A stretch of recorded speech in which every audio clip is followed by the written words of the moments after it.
So when you get to play with one of these, class gets a little more interesting. Pitch is going up and down.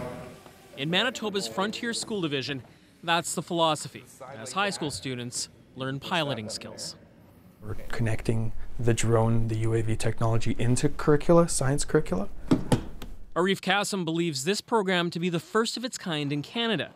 Under the new regulations, students will be able to start flying as young as 14. We're not restricted to having grade 10 to 12 students flying, but rather we can bring them down to grade 8 or 9 students. You see this also as a way to position these kids for some industry of tomorrow that maybe we can't even imagine right Totally.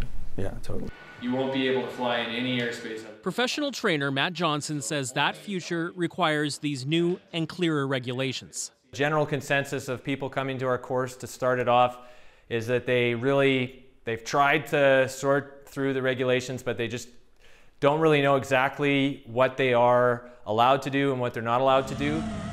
While the need to register a drone and get a license may discourage some recreational users, drone racer Wally Croker believes most users will abide by the regulations.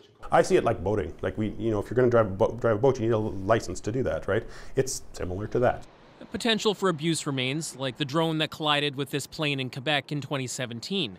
Drone pilots are subject to fines and criminal charges. But for now, new regulations will not bring new money for enforcement. We're going to see whether the fact that people now have to follow these regulations, and we're going to continue the education process, will be sufficient to ensure that most Canadians will follow the law. Safety first here, as these kids embrace the technology of the future. This just gives them the opportunity to start somewhere. Literally at the touch of a button. Cameron McIntosh, CBC News, Winnipeg.